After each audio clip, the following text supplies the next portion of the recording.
السلام علیکم ورحمۃ اللہ وبرکاتہ۔ نحمده ونصلی علی رسولہ الکریم، اما بعد فاعوذ باللہ من الشیطان الرجیم، بسم اللہ الرحمن الرحیم۔ رب اشرح لی صدری ویسر لی امری واحلل عقدۃ من لسانی یفقہوا قولی۔ آج انشاءاللہ ہم الاربعین النووی، امام نووی کی جو 40 حدیث ہے اس کی حدیث نمبر 23 کا مطالعہ کریں گے۔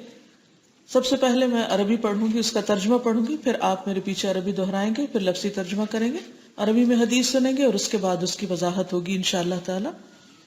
الحدیث الثالث والعشرون، الطہور شطر الایمان۔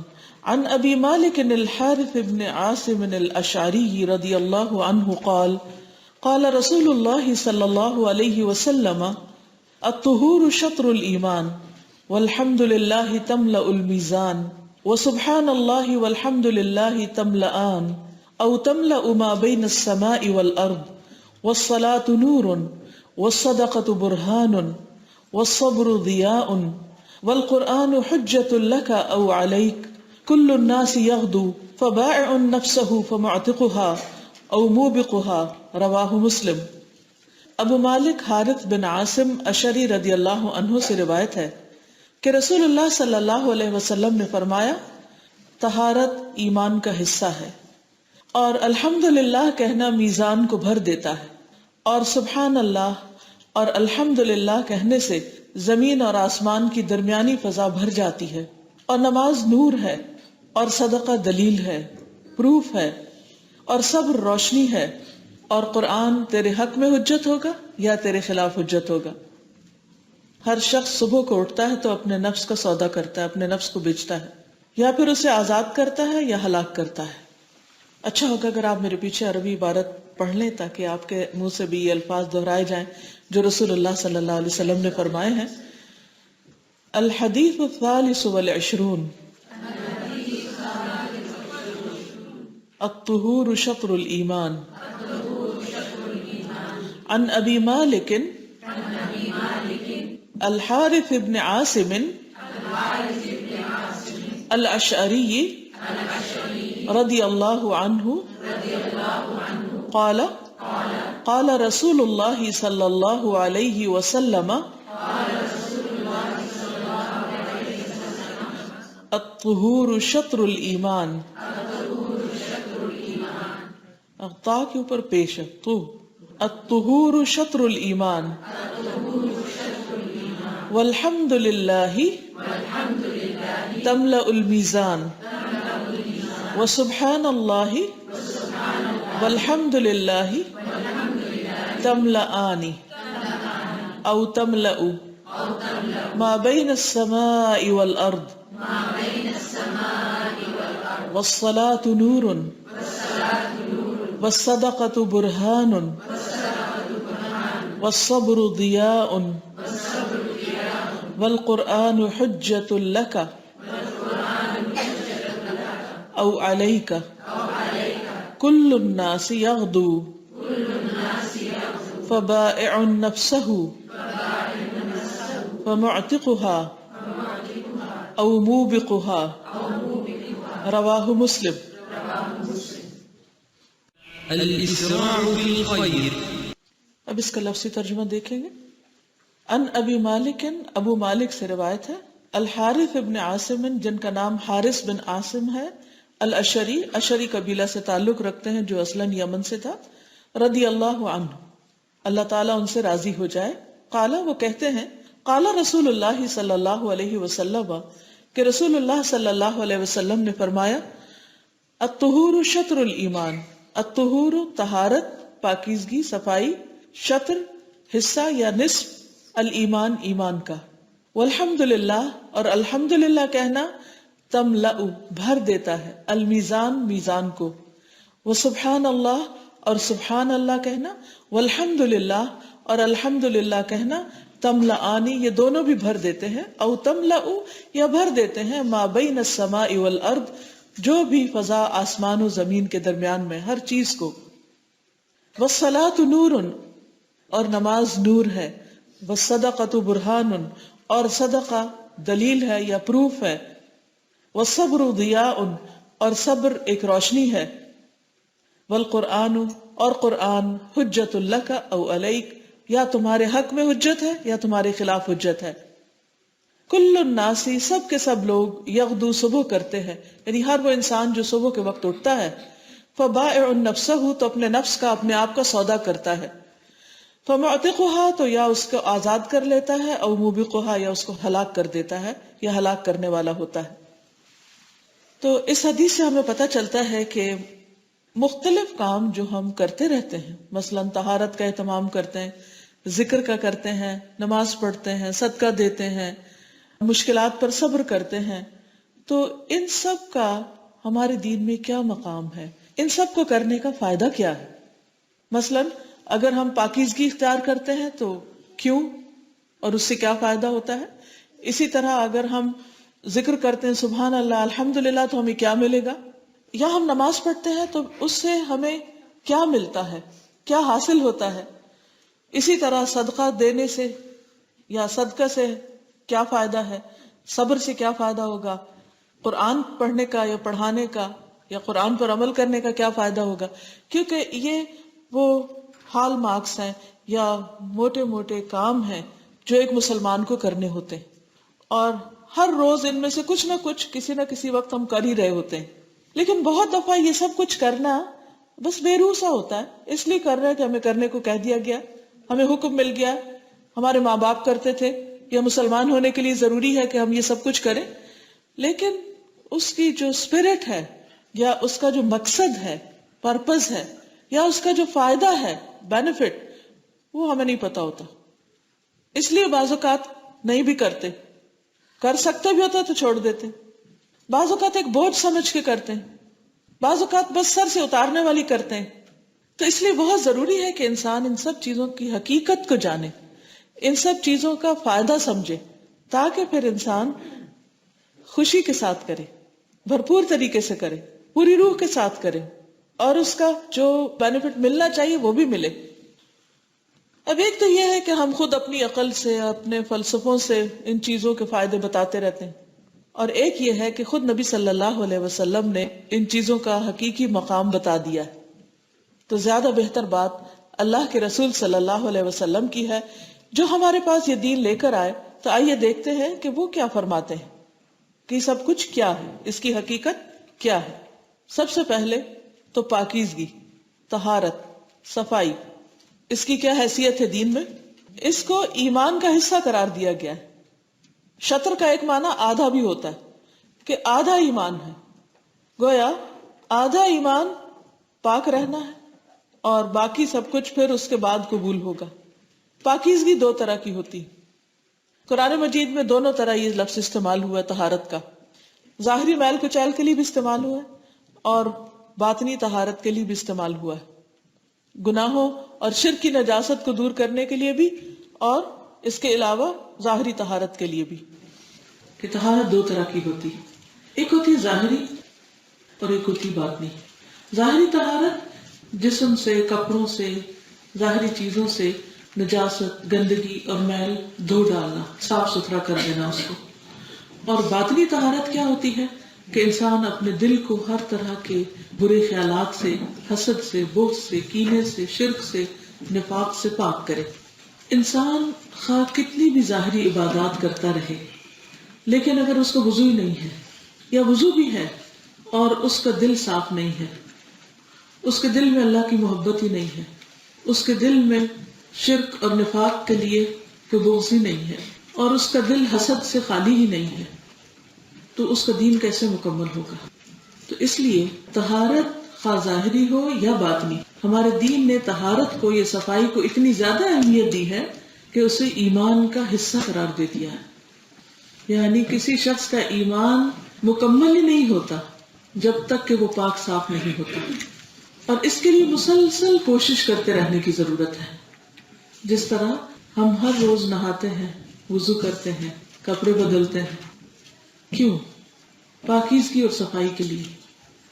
اسی طرح روزانہ ہمیں اپنے دل کی صفائی کی بھی ضرورت رہتی ہے، کیونکہ شیطان انسان کے اندر طرح طرح کے وسوسے ڈالتا رہتا ہے۔ ظاہری طہارت کے لیے پانی اور صابن اور ڈٹرجنٹس کافی ہوتے ہیں، لیکن باطنی طہارت جو ہے اس کے لیے اور ڈیپ ڈاؤن جانے کی ضرورت ہوتی ہے، اس کے لیے زیادہ ایفرٹ لگتی، کیونکہ ظاہر کے داغ دھبے جلدی نظر آ جاتے ہیں لیکن دل پر لگے داغ دھبے نظر نہیں آتے، خاص طور پر جب ہماری نگاہیں دوسروں کے عیب چننے میں لگی رہیں اور اپنی غلطیاں نظر نہ آئیں۔ تو اس لیے ہمیں مادی اور روحانی دونوں طرح کی طہارت کا اہتمام کرنا چاہیے، اسی سے ہمارا ایمان مکمل ہوگا۔ یہاں اگر ہم ظاہری معنوں میں لیں تو سب سے پہلے جو شرط ہے نماز کی وہ وضو ہے۔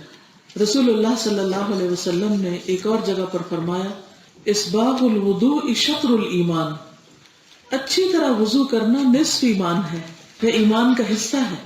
ہم عام طور پر ایمان کو کیا کہتے ہیں کہ بس زبان سے ہم کہہ دیں لا الہ الا اللہ تو بس ہم مومن ہو گئے، حالانکہ زبان سے کہنے کے علاوہ دل کا یقین بھی ضروری ہے، دل کے اندر اس کا اترنا اور جمنا بھی ضروری ہے، اور اس کے ساتھ ساتھ ان چیزوں کا جو ہمارے دل میں ہو عمل سے جھلکنا بھی ضروری ہے۔ مثال کے طور پر آپ دیکھیے کہ جب اللہ تعالیٰ کے مختلف احکامات کی بات ہوتی ہے، جیسے نماز کے لیے وضو ہے، اسی طرح ہم بعض اوقات کچھ اور احکامات کو لیتے ہیں، جیسے حجاب ہی کا حکم ہے۔ تو حجاب کیا ہے؟ بہت سے لوگ یہ کہتے ہیں کہ دل کا پاک ہونا کافی ہے، نگاہ کی پاکیزگی کافی ہے، لباس ضروری نہیں۔ حالانکہ کوئی بھی چیز اندر اور باہر دونوں کو جب تک ساتھ نہ ملایا جائے مکمل نہیں ہوتی۔ ہر چیز کے آپ دیکھیں گے دو رخ ہوتے ہیں، مثلا ہمارا جسم ہے تو اس کے ساتھ روح بھی، خالی جسم کا کوئی فائدہ نہیں، خالی اوپر سے کپڑے اوڑھ لینے کا کوئی فائدہ نہیں جب تک کہ دل و نگاہ پاک نہیں۔ اسی طرح صرف دل و نگاہ کی پاکیزگی کام نہیں کرتی جب تک کہ ہم لباس بھی اپنا اللہ سبحانہ وتعالیٰ کی مرضی کے مطابق نہیں پہنتے۔ اسی طرح باقی اعمال بھی ہیں، مثلا آپ دیکھیں کہ سبزیوں میں پھلوں میں ایک چھلکا ہوتا ہے، ایک گودا ہوتا ہے، چھلکا نہ ہو تو اندر کا گودا جو ہے وہ خراب ہو جائے گا۔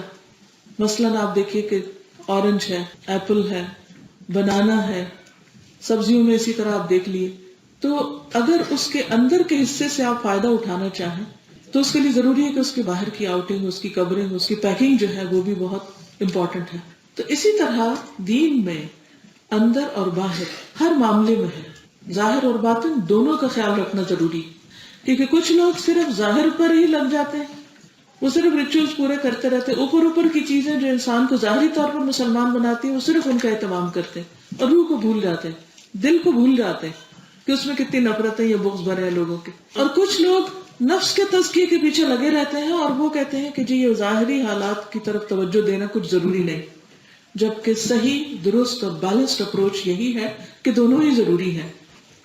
جیسے اللہ تعالیٰ نے چلنے کے لیے 2 پاؤں رکھے ہیں، کام کرنے کے لیے 2 ہاتھ رکھے ہیں، 2 آنکھیں رکھی، 2 کان رکھے ہیں، ان دونوں کو جب تک استعمال نہ کیا جائے تو توازن قائم نہیں ہوتا، انسان کی چال میں فرق آ جاتا ہے، انسان کی سماعت میں فرق آ جاتا ہے۔ اگر آپ کی صرف ایک آنکھ دیکھتی ہو تو آپ پراپر طریقے سے دیکھ نہیں سکتے، اس میں نقص آ جاتا ہے۔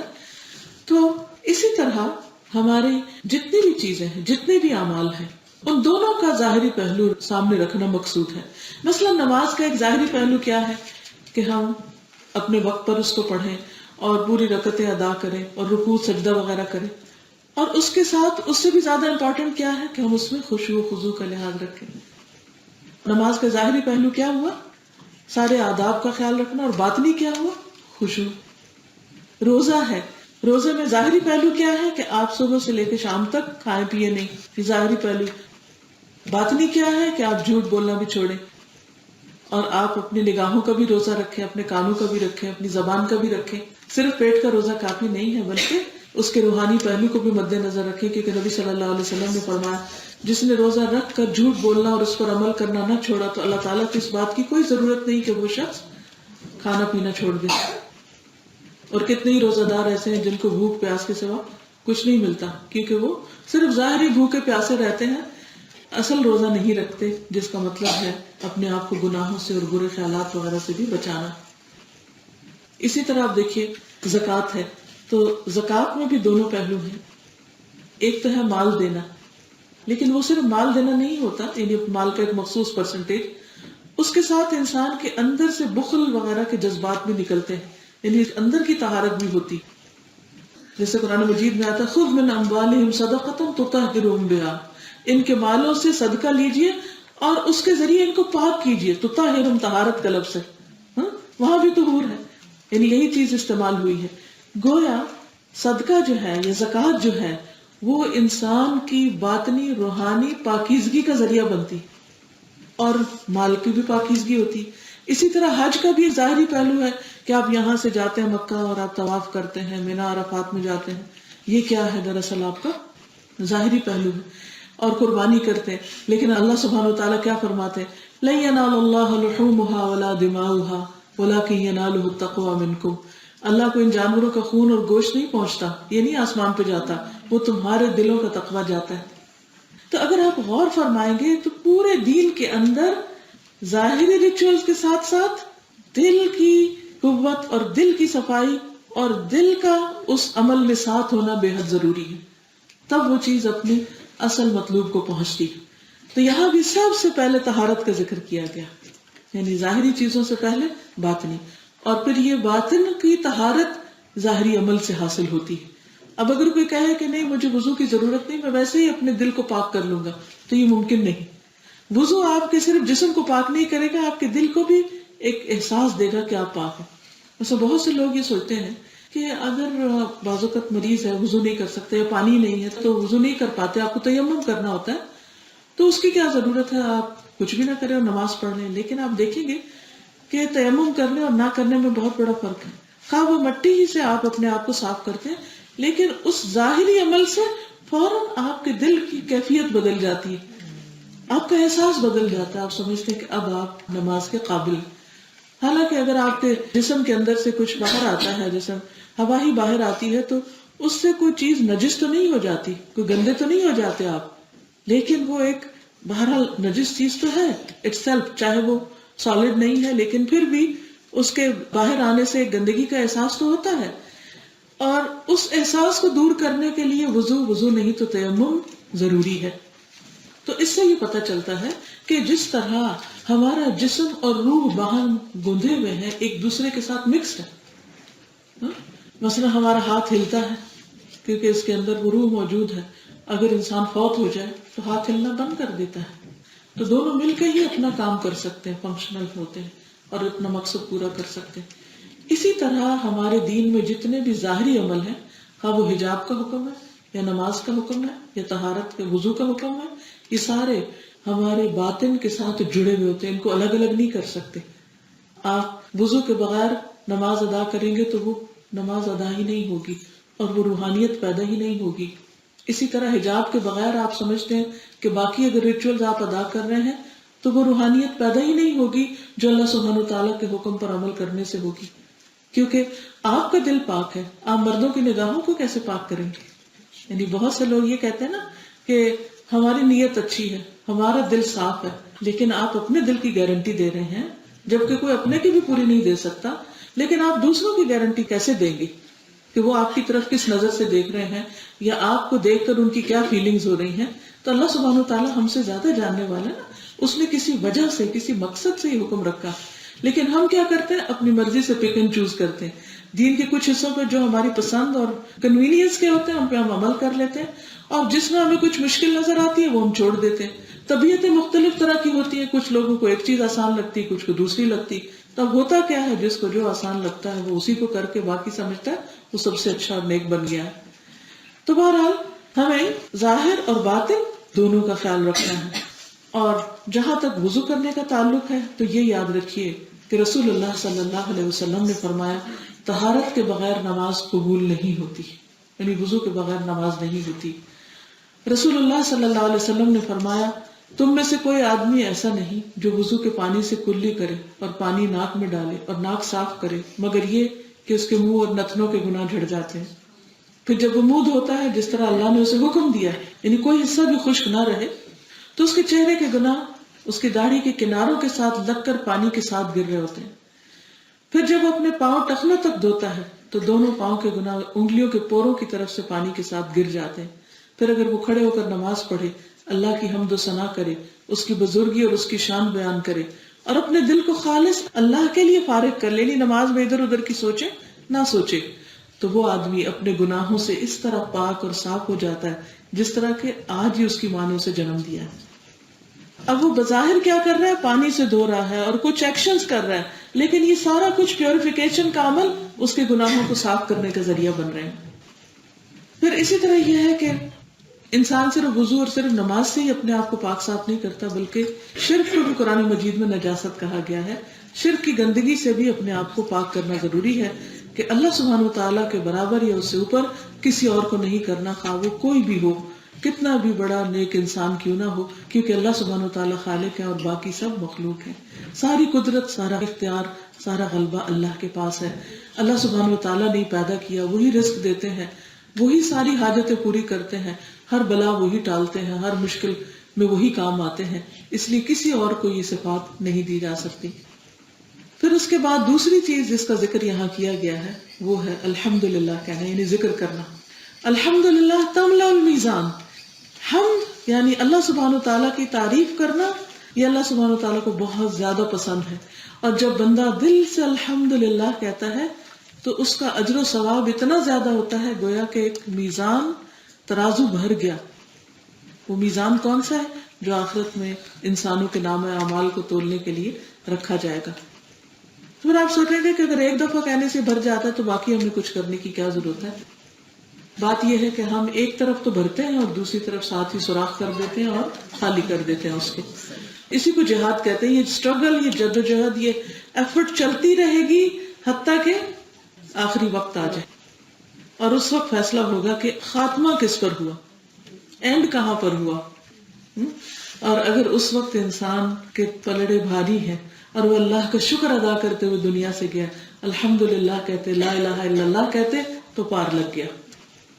اور جہاں تک میزان کا تعلق ہے تو اس پر ایمان لانا بھی ضروری ہے. آخرت پر ایمان کا حصہ ہے یہ. قرآن مجید میں آتا ہے وَنَدَعُ الْمَوَازِينَ الْقِسْطَ لِيَوْمِ الْقِيَامَةِ فَلَا تُظْلَمُ نَفْسٌ شَيْئًا وَإِنْ كَانَ مِثْقَالَ حَبَّةٍ مِّنْ خَرْدَلٍ أَتَيْنَا بِهَا وَكَفَى بِنَا حَاسِبِينَ. اور ہم قیامت کے دن ایسے ترازو رکھیں گے جو عین انصاف والے ہوں گے، یعنی اللہ کے اسکیل جو ہیں ان میں کسی قسم کی کوئی زیادتی نہیں ہوگی، کوئی ناانصافی نہیں ہوگی، بالکل پورا جسٹس ہوگا جس کا کوئی دنیا میں تصور بھی نہیں کر سکتا. فرمایا پھر کسی شخص پر کچھ ظلم نہ کیا جائے گا، اور اگر ایک رائی کے دانے کے برابر، مسٹرڈ کا ایک دانہ، ایک چھوٹا سا سیڈ، اس کے برابر بھی کسی کا کوئی اچھا عمل ہوگا تو ہم اسے سامنے لے آئیں گے. وہ بھی سامنے آئے گا، میزان کے اندر رکھا جائے گا. وہ اگر جیسے ہوتا ہے نا، بعض اگر کوئی چیز تول رہے ہوتے کوئی باہر گر جاتی تو باہر نہیں گرنے دی جائے گی، وہ بھی اندر ہی رکھا جائے گا اور اس کو بھی تولا جائے گا. اتنی ڈیٹیل کے ساتھ اللہ سبحانہ وتعالیٰ جسٹس کریں گے اور ہم حساب لینے والے کافی ہیں، یعنی سارے بندوں کا حساب بیک وقت اللہ تعالیٰ لے لیں گے. پھر اسی طرح یہ ہے کہ یہ کتنا بڑا ہوگا ترازو، کتنا بڑا اسکیل ہے. اس کے بارے میں ہمیں ایک حدیث سے پتہ چلتا ہے. رسول اللہ صلی اللہ علیہ وسلم نے فرمایا قیامت کے دن بہت بڑے اسکیلز رکھے جائیں گے، ترازو رکھے جائیں گے کہ ان میں زمین اور آسمان کا بھی وزن کیا جا سکے، وہ بھی اس میں رکھے جا سکتے. اتنے بڑے اسکیلز ہیں. فرشتے پوچھیں گے یہ ترازو کس کے لیے وزن کریں گے، یعنی اسکیلز میں کیا تولا جائے گا، اتنے بڑے، اتنے ہیوج. اللہ تعالیٰ فرمائیں گے میں اپنی خلقت میں سے جس کے لیے چاہوں گا. فرشتے کہیں گے سبحانک ما عبدناک حق عبادتک، اے اللہ تو پاک ہے، ہم تیری عبادت ویسی نہ کر سکے جیسا کرنے کا حق تھا. یہ فرشتے بولیں گے جو دن رات اللہ کی عبادت کرتے، کبھی گناہ نہیں کرتے. وہ کہیں گے اللہ ہم نے تیری عبادت کا حق ادا نہیں کیا. تو ہم سب اپنے بارے میں سوچیں کہ ہم ٹوٹی پھوٹی عبادت کر کے ہی خوش ہو جاتے ہیں. حقیقت یہ کہ ہم بھی عبادت کا حق ادا نہیں کر سکتے. کچھ بھی ہم کر لیں تو ہمیشہ ہمارے اندر ایک عاجزی رہنی چاہیے کہ یا رب ہم نے تیرا حق ادا نہیں کیا، تو ہمیں کچھ کرنے کی توفیق عطا فرما. تو یہ اتنے بڑے میزان جو ہیں، اتنے بڑے ترازو جو ہیں، بعض اوقات ان کے اندر ایک چھوٹی سی چیز رکھ دی جائے تو یہ اس کو بھر دیتے ہیں. اور وہ کیا ہے؟ دل سے کہا ہوا الحمدللہ، اللہ کی تعریف اور اللہ کا شکر ادا کرنا. حمد کے معنی میں پریز اور شکر دونوں آتے ہیں. لیکن اب دیکھیں کہ تعریف ہم بعض اوقات کسی بھی چیز کی کرتے ہیں. مثلا آپ اس ممبر کو دیکھیں تو آپ کہیں گے واو کتنا خوبصورت ہے، کیا زبردست آرٹ ہے. اب کس نے بنایا اس سے کوئی غرض نہیں، بس ٹھیک ہے یہ ایک ماسٹر پیس نظر آ رہا ہے، آپ اس کی تعریف کر دیتے ہیں.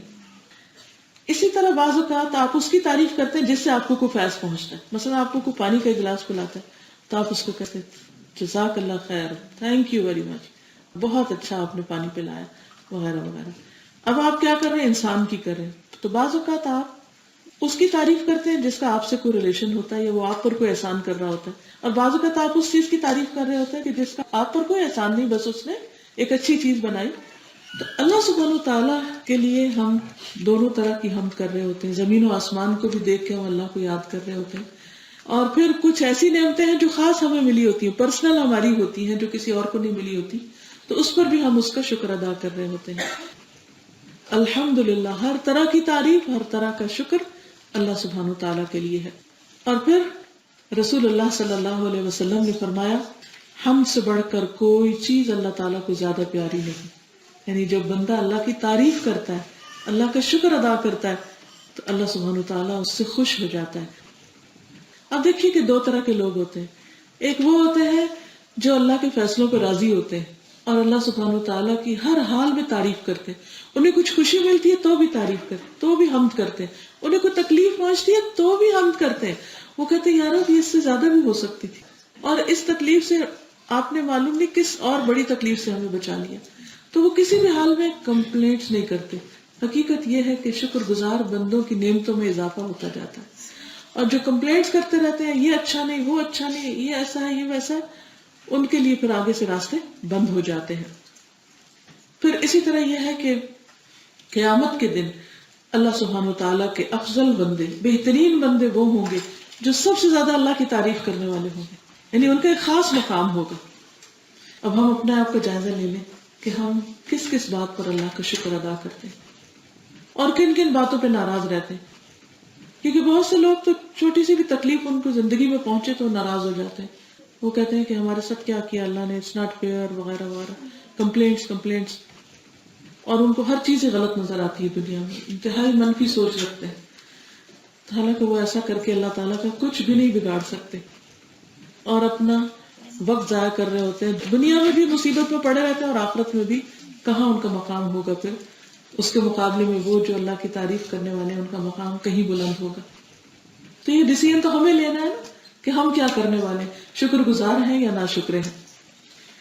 رسول اللہ صلی اللہ علیہ وسلم نے یہ بھی فرمایا کہ اللہ تعالیٰ کسی بندے پر نعمت فرمائے، یعنی کوئی بھی چیز اس کو ملے، مثلا اولاد ملی ہے، وہ مال ملا ہے، اور وہ نعمت پر الحمدللہ کہے، تو اس بندے نے جو دیا، جو کہا، وہ بہتر ہے اس سے جو اس نے لیا. یعنی آپ کو مثلاً 1,000,000 پاؤنڈز مل گئے اور آپ نے اس پر الحمدللہ کہا، یہ آپ کا جو ورڈ الحمدللہ اس 1,000,000 پاؤنڈ سے زیادہ ورتھ ہے، زیادہ ویلیوبل ہے، زیادہ قیمتی ہے. یعنی اللہ تعالیٰ کی شان دیکھیے کہ وہ اپنے بندے کی کس قدر فرماتے، اس سے کتنی محبت کرتے کہ وہ ایک چھوٹا سا بھی ایسا جملہ بولتا ہے کہ جس میں شکر گزاری، اپریسیشن ہے، تو وہ اس سے راضی ہو جاتا ہے. اللہ تعالیٰ کو راضی کرنا کچھ مشکل نہیں، لیکن یہ ہم پر ہے کہ ہم کتنے شکر گزار بندے بنتے ہیں. پھر اسی طرح آگے آتا ہے وہ سبحان اللہ والحمد للہ تملأان، اور سبحان اللہ اور الحمد للہ کہنا دونوں ہی بھر دیتے ہیں. کیا بھر دیتے ہیں؟ اور تملأ ما بین السماء والارض، آسمان و زمین کے درمیان جو کچھ ہے اس سب کو بھر دیتے ہیں. یعنی اتنی بڑی نیکی ہے. یعنی ہر چیز ایک طرح سے کھل اٹھتی ہے کہ جب کوئی بندہ سبحان اللہ اور الحمد للہ کہتا ہے. اب اس میں آپ دیکھیے کہ سبحان اللہ اللہ پاک ہے اور الحمدللہ سب تعریف اللہ کے لیے. ایک میں نفی ہے اور ایک میں اثبات ہے. نفی کس چیز کی ہے؟ نیگیشن کس چیز کی ہے؟ کہ اللہ سبحانہ تعالیٰ ہر اس چیز سے پاک ہے کہ جس سے اس کی شان میں کوئی نقص یا کوئی کمی واقع ہوتی ہے. اب مثلا اس کی شان میں کس چیز سے کمی ہو سکتی ہے، یا کون سی صفت ایسی ہے کہ جو کسی کی شان میں کمی کرتی ہے؟ مثلا سونا، اونگ لینا.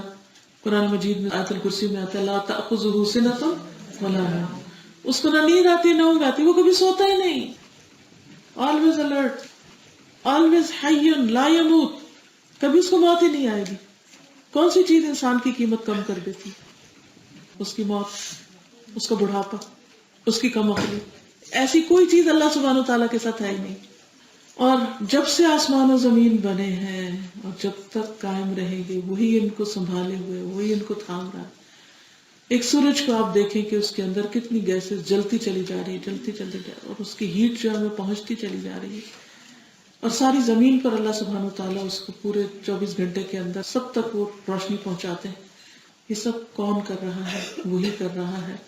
اور وہ زندہ ہے تو کر رہا ہے، اس کو نیند اور اونگ نہیں آتی تو کر رہا ہے. جو سو جائے، جو غافل ہو جائے تو ہر چیز ٹکرا کے رہ جائے. پھر اسی طرح یہ ہے کہ اللہ سبحانہ و تعالیٰ کو کوئی تھکاوٹ لاحق نہیں ہوتی. یعنی ہم تو تھوڑا سا کام کر کے تھک جاتے ہیں. کوئی بھی ہیومن بینگ، کوئی بھی سپر مین، کسی کا بھی آپ ذکر کر لیں، سب کو سونے کی ضرورت ہوتی، سب کو آرام کی ضرورت ہوتی. کوئی کسی بھی بڑے مقام پر پہنچے، جو بڑے سے بڑا زاہد، بڑے سے بڑا عالم، بڑے سے بڑا عقل مند پڑھا لکھا انسان 8 گھنٹے 10 گھنٹے 12 گھنٹے 14 گھنٹے 18 گھنٹے 20 گھنٹے کہتے ہیں نا، فلاں 20 گھنٹے کام کرتا ہے پر 4 گھنٹے اس کو آرام چاہیے. کوئی ہو سکتا ہے 22 گھنٹے کام کرتے ہیں، ان کو 2 گھنٹے آرام چاہیے. ہو سکتا ہے کوئی 23 گھنٹے کام کرتا ہو تو گھنٹہ تو اس کو آرام چاہیے اگلے دن کے لیے کام کرنے کے لیے، اس کے اس کی باڈی کو ریپیئر کی ضرورت ہوتی ہے. اور جب وہ 1 گھنٹہ سو جاتا ہے تو اس کا کام رک جاتا ہے، وہ کچھ بھی نہیں کر سکتا، وہ اس کا مائنس ہو رہا ہے ٹائم، اس کا پروڈکٹیو ٹائم تو نہیں. ہاں مومن کا ٹائم وہ بھی پروڈکٹیو ہے کیونکہ وہ اس لیے سوتا ہے تاکہ مزید اچھے کام کرنے کے لیے اپنے آپ کو تیار کرے. پھر اسی طرح اللہ سبحانہ و تعالیٰ مخلوق کی مشابہت سے پاک ہے، یعنی کسی بھی کریشن کی طرح نہیں ہے، وہ ان سب سے ابو ہے، سپیریئر ہے. لیس کمثلہ شیء. تو جب انسان سبحان اللہ کہتا ہے تو جتنی بھی اس طرح کی چیزیں ہیں، یعنی موت ہے، نیند ہے، اونگ ہے، تھکاوٹ ہے، کسی بھی صفت میں کوئی کمی ہے، ان سب چیزوں سے وہ پاک ہے. جب ہم کہتے ہیں نا سبحان اللہ، تو اس کا مطلب کیا ہوتا ہے؟ سبحان اللہ، اللہ ہر عیب سے پاک ہے، ہر کمی سے پاک ہے. تو ہم ہر منفی چیز کی نگیشن کر دیتے ہیں کہ وہ اللہ تعالیٰ میں نہیں ہے، اللہ تعالیٰ اس سے ابو ہے. اور الحمدللہ جو بھی اس نے کیا اس سب پہ ہم اس کی تعریف کرنے والے ہیں، اس کا شکر ادا کرنے والے. اب ان دو کو ملا کر جب پڑھتے ہیں تو اس کی بڑی فضیلت ہے. یعنی اللہ کی حمد اور تسبیح جب کٹھی ہوتی ہے تو اور زیادہ اس کا فائدہ ہوتا ہے. خالی الحمدللہ کہنا بھی فائدہ مند ہے، لیکن جب سبحان اللہ والحمدللہ کہتے ہیں تو اور بھی زیادہ فائدہ مند ہوتا ہے، کیونکہ ایک میں ہم نگیشن کر رہے ہوتے ہیں اور ایک میں افرمیشن کر رہے ہوتے ہیں. رسول اللہ صلی اللہ علیہ وسلم سے سوال کیا گیا کون سا کلام افضل ہے؟ فرمایا جو اللہ نے اپنے فرشتوں اور بندوں کے لیے چنا، سبحان اللہ و بحمدہ. اور وہ حدیث تو سب کو پتا ہے کہ 2 کلمے ہیں جو زبان پہ بہت ہلکے، میزان میں بہت بھاری اور رحمان کو بہت پیارے، سبحان اللہ و بحمدہ، سبحان اللہ العظیم. پھر آپ دیکھیے کہ یہ جو تسبیح ہے یہ ساری مخلوق کی نماز ہے، ساری مخلوق تسبیح کرتی، سبحان اللہ کرتی. قرآن مجید میں آتا ہے، سورۃ بنی اسرائیل میں بھی اور دیگر سورتوں میں بھی، وَإِن مِّن شَيْءٍ إِلَّا يُسَبِّحُ بِحَمْدِهِ، کوئی چیز ایسی نہیں جو اللہ کی حمد کے ساتھ اس کی تسبیح نہ کر رہی ہو. وَلَٰكِن لَّا تَفْقَهُونَ تَسْبِيحَهُمْ، لیکن تم ان کی تسبیح نہیں سمجھتے. تو ذرہ ذرہ تسبیح کر رہا ہے. تو یہ ان کی نماز ہے. اب ان کی اپنی بولی زبان انداز ورڈز کیسے ہیں، لیکن ہمیں یہی پتہ چلتا ہے کہ یہ ان کی نماز ہے. پھر اسی طرح یعنی تمام مخلوق کی نماز ہے.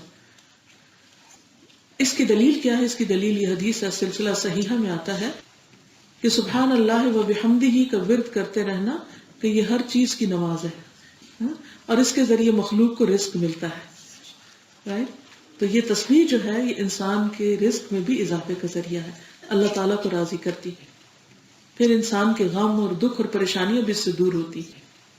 تو اس لیے ان تسبیحات کا ورد کرتے رہنا چاہیے. پھر اسی طرح یہ ہے کہ گناہ بھی مٹتے ہیں، اس سے گناہ مٹتے اور جھڑتے ہیں. جو شخص ایک دن میں 100 بار سبحان اللہ و بحمدہ ہی پڑھتا ہے تو اس کے گناہ معاف کر دیے جاتے ہیں، اگرچہ وہ سمندر کی جھاگ کے برابر ہی کیوں نہ ہو. تو اس لیے دن میں ایک تسبیح تو لازمن کیجیے. کوئی ایک وقت مقرر کر لیجیے جس وقت آپ لازمن اس جگہ پر موجود ہو. مثلا کچن میں کام کر رہے ہیں تو جو ہی اندر آپ گئے سبحان اللہ و بحمدہ سبحان اللہ العظیم پڑھنا شروع کر دیں. اور اگر کام کر رہے ہیں ہاتھوں پہ نہیں بھی گن سکتے تو ایک ٹائمنگ کر لیں کہ اگر 5 منٹ تک میں پڑھوں گی تو 100 ہو جائے گا، یا 10 منٹ تک پڑھوں گی. تو تھوڑا سا صرف پلان کرنا ہوتا ہے انسان کو، اور جو پلان کر لیتا ہے ٹائم فکس کر لیتا ہے، جیسے ایک ٹائم ٹیبل اپنا بنا لیتا ہے، تو پھر وہ چیز مس نہیں ہوتی. اور بہت سی مصروفیات کے اندر سے بھی ٹائم نکل آتا ہے. ورنہ کیا ہوتا ہے جب وہ اوپن اینڈ پہ چیزیں چھوڑ دیتے ہیں نا، اچھا کل کر لیں گے، پرسوں، اچھا پھر ہو جائے گا، صبح ہو جائے گا، شام ہو جائے گا، ایسا نہیں ہوتا. اسی لیے تو اللہ تعالیٰ نے 5 نمازوں کا وقت مقرر کیا ہے، ورنہ ہم سب کچھ رات پہ چھوڑ دیتے اور رات سو جاتے. انگلیوں پہ پڑھنا بہتر ہے کیونکہ انگلیاں گواہی دیں گی، بولیں گی. ٹھیک ہے. اور اگر آپ کے پاس گننے کا ٹائم نہیں، آپ آٹا گوندھ رہے ہیں، سبزی کاٹ رہے ہیں، انگلیاں بھی نہیں کر رہے، تو چھوڑیے نہیں، بس پڑھتے جائیے. ٹھیک ہے. پھر سبحان اللہ العظیم و بحمدہ جو ہے، جنت میں کھجور کا ایک درخت لگتا ہے اس سے، جیسے کہ پہلے بھی میں نے ذکر کیا تھا. پھر اسی طرح اللہ تعالیٰ کے راستے میں سونا خرچ کرنے سے بھی زیادہ بہتر عبادت ہے. رسول اللہ صلی اللہ علیہ وسلم نے فرمایا، جو رات سے خوف کھائے، کچھ لوگ ہوتے ہیں نا اسکیئرڈ ہو جاتے ہیں رات کے وقت، اندھیرے کے وقت، اور ان پر ایک گھبراہٹ سی طاری ہونے لگتی ہے، تو فرمایا جو رات سے خوف کھائے کہ وہ پریشان کرے گی، رات پھر آ رہی ہے. خصوصاً یہاں کے ملک میں آپ دیکھیے کہ ونٹر میں راتیں کتنی لمبی ہو جاتی ہیں نا، اور بہت سے لوگوں کو اس وجہ سے ڈپریشن سا ہونے لگتا ہے کہ بہت زیادہ اندھیرے کا ٹائم بڑھ گیا. تو ان کے لیے تو ایک بہت ہی اچھا نسخہ ہے، تجربہ کر کے دیکھیے. فرمایا جو رات سے خوف کھائے کہ وہ پریشان کرے گی، یا مال خرچ کرنے سے بخل کرے، یعنی کسی کو کچھ دینے کو دل نہ چاہتا ہو، یا دشمن کا مقابلہ کرنے سے ڈرے، یعنی بزدلی اندر، تو وہ اس قول کی کثرت کر دے، پھر ان گنت پڑے. مجھے کہتے ہیں نا کوئی کلمہ بتا دیجئے، کوئی ورد بتا دیجئے، کوئی تسبیح بتا دیجئے، ہماری یہ مشکل ہے وہ مشکل ہے، تو بہترین ورد ہے یہ، بہترین چیز ہے یہ، سبحان اللہ و بحمدہ، سبحان اللہ و بحمدہ. اس میں سبحان اللہ العظیم کے الفاظ نہیں ہیں، صرف اتنے ہی ہیں، کیونکہ جتنا بتایا گیا اگر اتنا کرے تو وہ زیادہ افیکٹو ہوتا ہے، چاہے وہ تھوڑا ہی ہو. فرمایا یہ اللہ کے نزدیک سونے کا پہاڑ اللہ کے راستے میں خرچ کرنے سے زیادہ محبوب ہے. اس کی کثرت اللہ تعالیٰ کے ہاں اتنی پسندیدہ ہے. پھر جب ایک بندہ یہ کہتا ہے تو اللہ تعالیٰ اس کی تصدیق کرتے ہیں. بندہ کہتا ہے نا سبحان اللہ، تو اللہ تعالیٰ فرماتے ہیں کہ ہاں اس نے صحیح کہا، تم نے سچ کہا. بندہ کہتا ہے الحمدللہ، تو اللہ تعالیٰ فرماتے ہیں سچ کہا. بندہ کہتا ہے لا الہ الا اللہ، اللہ تعالیٰ فرماتے ہیں اس نے سچ کہا. بندہ کہتا ہے اللہ اکبر، اللہ تعالیٰ جواب دیتے ہیں بندے نے سچ کہا. اور پھر جب آخر میں بندہ کہتا ہے اللہم اغفر لی، اللہ مجھے معاف کر دے، تو اللہ تعالیٰ کہتے ہیں میں نے تجھے معاف کر دیا. کہتے ہیں اللہ مجھ پر رحم فرما، تو اللہ تعالیٰ فرماتے ہیں میں نے رحم کر دیا. کہتے ہیں اللہم ارزقنی، اللہ مجھے رزق دے، اللہ تعالیٰ فرماتے ہیں میں نے تجھے رزق دینے کا فیصلہ کر لیا. اتنا بہترین ذکر ہے یہ، اور اتنا ہلکا، زبان پہ کتنا ہلکا ہے. تو بیٹھ جائیے صبح کے وقت، دوپہر کے وقت، کسی بھی وقت جب دل گھبرائے، سب کام کاج چھوڑی بیٹھ گئی، اور بیٹھ کے تھوڑی دیر پڑھتے رہیے، پڑھتے رہیے، پڑھتے رہیے. اور نہیں تو رات کے وقت لیٹ کر سونے سے پہلے پڑھتے رہیے. تو جب بھی دل گھبرائے، جب بھی ڈپریشن ہونے لگے، اس کے لیے بہترین ذکر ہے. اور پہلے میں نے عرض کیا تھا کہ یہ تسبیحات جو ہیں، سبحان اللہ، الحمدللہ اور لا الہ الا اللہ واللہ اکبر، یہ عرش کی گرد چکر لگاتے رہتے ہیں، اور ان کی ایک بھنبھناہٹ ہوتی ہے، اور اپنے ذکر کرنے والے کی ایک یاد دلاتے رہتے ہیں. اللہ کے دربار میں ایسے لوگوں کا ذکر ہوتا رہتا ہے. پھر قیامت کے دن اللہ سبحانہ وتعالیٰ ایسے بندوں کو بچائیں گے کہ جو یہ ذکر کریں گے. رسول اللہ صلی اللہ علیہ وسلم نے فرمایا تم سبحان اللہ والحمد للہ ولا الہ الا اللہ واللہ اکبر پڑھا کرو، کیونکہ یہ کلمات قیامت کے دن تمہارے آگے آ کر، پیچھے آ کر تمہارا بچاؤ کریں گے. اور یہی کلمات باقیات صالحات ہیں. اور اہل جنت بھی جنت میں جب سانس لیں گے تو ان کے سانس کے ساتھ تسبیح ہوگی. جنتیوں کو تسبیح اس طرح سکھا دی جائے گی، تسبیح اور تحمید یعنی سبحان اللہ اور الحمدللہ کہنا، جس طرح تمہیں سانس لینا سکھایا جائے. اللہ تعالیٰ نے سکھایا نا سانس لینا، ہم تو کوئی ایفرٹ نہیں لگاتے. بچہ ماں کے پیٹ سے آتا ہے تو وہ خود ہی سانس لے رہا ہوتا ہے. اور اسی طرح جنتیوں کو سبحان اللہ اور الحمدللہ کہنا اتنا آسان کر دیا جائے گا، اور اس کو پسند بھی کریں گے. کیونکہ جو لوگ دنیا میں اس کلمے سے محبت کرتے ہیں، وہ کبھی سوچتے ہیں نا جنت کے بارے میں، تو ہمیشہ سوچتی ہوں کہ اچھا وہاں کوئی کام نہیں ہوگا، کیونکہ دنیا میں کام کر کے مزہ آتا ہے نا، فارغ رہنے سے بوریت ہوتی. اور دنیا میں اللہ کا ذکر کرنے سے اور قرآن پڑھنے سے ایک خاص لطف حاصل ہوتا ہے.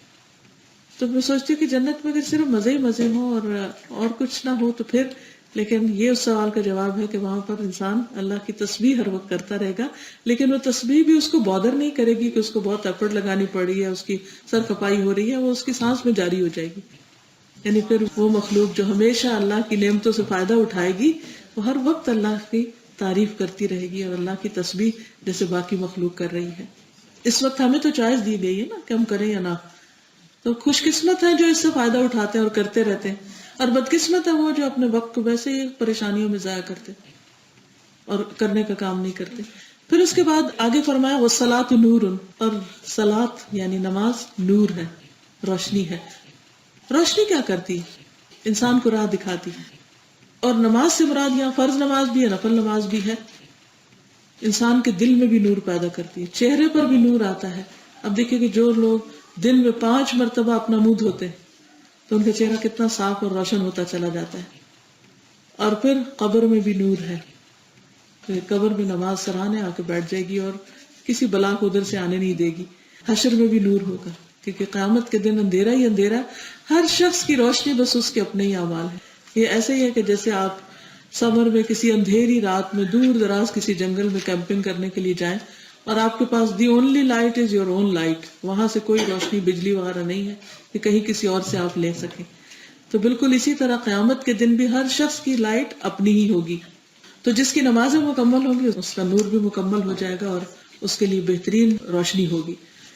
لیکن اس کے لیے ضروری ہے کہ نمازوں کی حفاظت کی جائے، کیونکہ دوسری حدیث میں آتا ہے کہ نبی صلی اللہ علیہ وسلم نے نماز کا ذکر کرتے ہوئے فرمایا جو شخص اس کی پابندی کرے گا، ریگولرلی پڑھے گا، ساری نمازیں پڑھے گا، تو یہ اس کے لیے قیامت کے دن روشنی بنے گی، دلیل اور نجات کا سبب بن جائے گی. لیکن اگر انسان نمازوں کو ضائع کرتا ہے تو نماز بندے کو ضائع کر دے گی. پھر اسی طرح انسان کے سجدے اور وضو کے اعضاء جو ہیں وہ بھی چمک رہے ہوں گے. ایک شخص نے کہا کہ اللہ کے رسول صلی اللہ علیہ وسلم قیامت کے دن آپ ہمیں کیسے پہچانیں گے، یعنی کیا علامت ہوگی ہماری؟ تو آپ نے فرمایا قیامت کے دن میں اپنے ہر امتی کو پہچان لوں گا. صحابہ نے عرض کیا کیسے؟ اتنے ہجوم میں اولین و آخرین، آدم علیہ السلام سے لے کر آخری بندے تک سب کے سب ایک میدان میں ہوں گے. یعنی آپ سوچ بھی نہیں سکتے کہ کتنی بڑی گیدرنگ ہوگی. تو اس میں اتنے بڑے ہجوم میں محمد صلی اللہ علیہ وسلم اپنی امت کو پہچان رہے ہیں. کہاں سے، کیسے، کون سے ٹیگ لگے ہوں گے؟ آپ نے فرمایا بتاؤ اگر تم استبل میں داخل ہو جہاں کالے سیاہ گھوڑے بندھے ہوئے ہوں اور ان میں سے ایک گھوڑے کی پیشانی روشن اور چمکدار اور سفید ہو، تو کیا ان سارے کالے گھوڑوں میں سے ایک وہ سفید گھوڑا نہیں پہچانا جائے گا؟ تو لوگوں نے جواب دیا کیوں نہیں. آپ نے فرمایا اسی طرح اس دن میرے امتیوں کی پیشانیاں سجدوں کی وجہ سے روشن اور وضو کے اعضاء دھونے کی وجہ سے وہ چمک رہے ہوں گے. ہاتھ چمک رہے ہیں، چہرہ چمک رہا ہے، خاص طور پر پیشانی چمک رہی، پاؤں چمک رہے ہیں، جدھر جا رہے ہیں وہ لائٹ ان کے ساتھ ساتھ ہے، کہیں بھی وہ ان سے نہیں چھٹتی. تو یہی روشنی نبی صلی اللہ علیہ وسلم کو آپ کی پہچان کرائے گی. اس لیے کتنا ضروری ہے کہ ہم وضو کا صحیح طور پر اہتمام کریں اور نماز کا خاص طور پر، تاکہ وہ انسان کے لیے نجات کا ذریعہ بنے. پھر خصوصاً جو سجدے کا نشان ہے اس پر جہنم کی آگ حرام ہے. یعنی مثلا اگر ایک شخص کسی وجہ سے دوزخ میں چلا بھی گیا تو اس کی پیشانی نہیں جلے گی کیونکہ وہ نماز پڑھنے والا تھا. نبی صلی اللہ علیہ وسلم نے فرمایا آگ آدم کے بیٹے کو کھا جائے گی سوائے سجدوں کے نشان کے. اللہ تعالیٰ نے آگ پر سجدے کا نشان کھانا حرام کر دیا. اور سجدے کے نشان کیا ہے؟ 2 ہاتھ، پیشانی، ناک اور 2 پاؤں اور گھٹنے.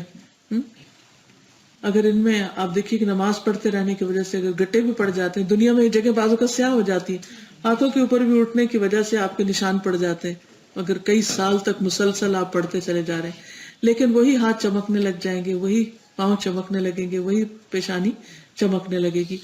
اور خاص طور پر جو مرد حضرات مسجدوں میں نماز پڑھتے ہیں تو آپ نے فرمایا خوشخبری دو قیامت کے دن مکمل نور کی ان لوگوں کو جو اندھیروں میں مسجدوں کی طرف چل کے آتے ہیں، عشاء اور فجر کی نماز مسجد میں پڑھتے ہیں. پھر اسی طرح آپ دیکھیے کہ اگلی چیز ہے صدقہ. وہ صدقۃ برہان، صدقہ جو ہے وہ برہان ہے. برہان یعنی دلیل ہے. کس چیز کی دلیل کہ یہ شخص مومن ہے، پروف ہے. صدقہ کرنا ایک پروف ہے انسان کے ایمان کا، انسان کے دین کا. اور اس کی وجہ یہ ہے کہ انسان کو مال بہت پیارا ہوتا ہے، اور جب وہ اس کو حاصل کر لیتا ہے تو اس کی خوشی کا ٹھکانہ نہیں ہوتا.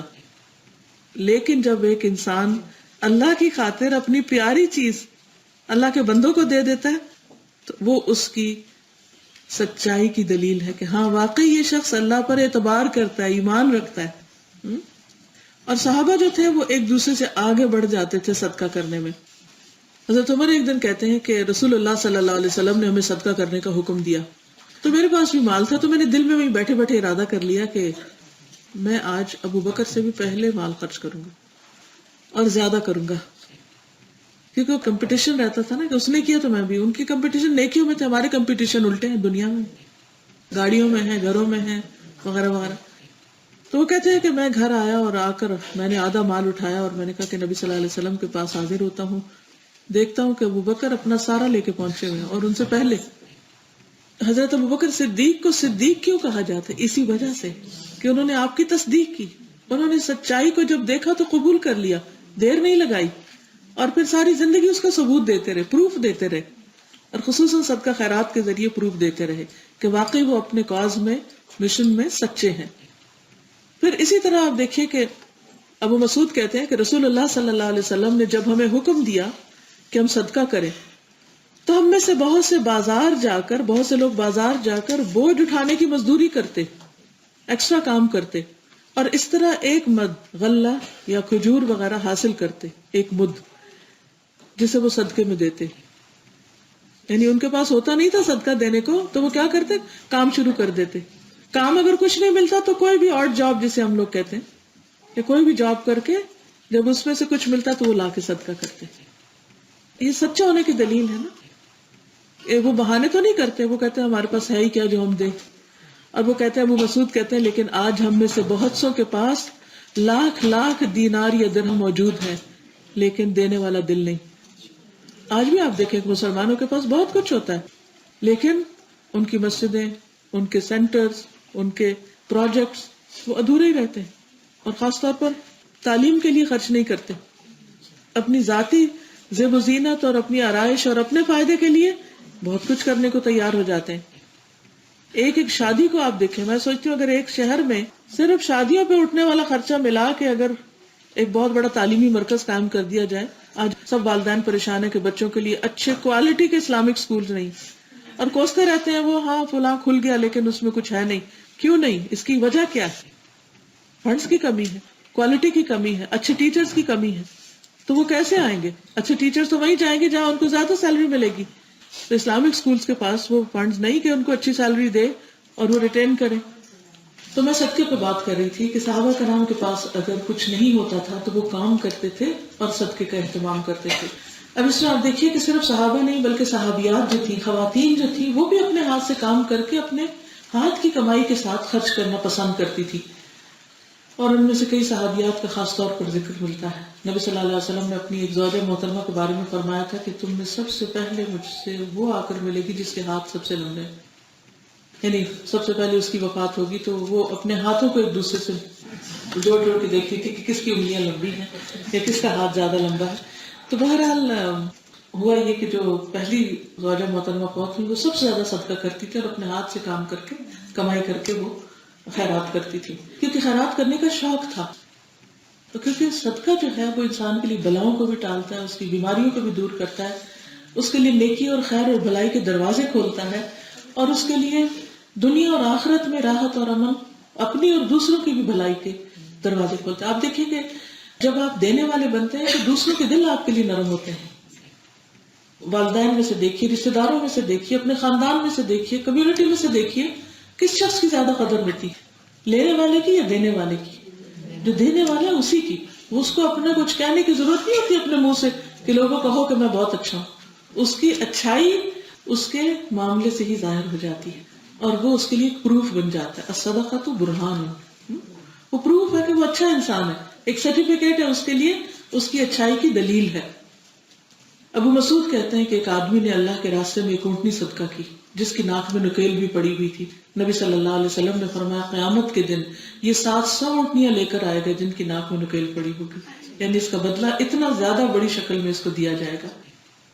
پھر اسی طرح حضرت عثمان کہتے ہیں کہ جب رسول اللہ صلی اللہ علیہ وسلم مدینہ تشریف لائے تو اس وقت سوائے بئر روما کے میٹھے پانی کا کوئی کنواں نہیں تھا، میٹھے پانی کا انتظام نہیں تھا.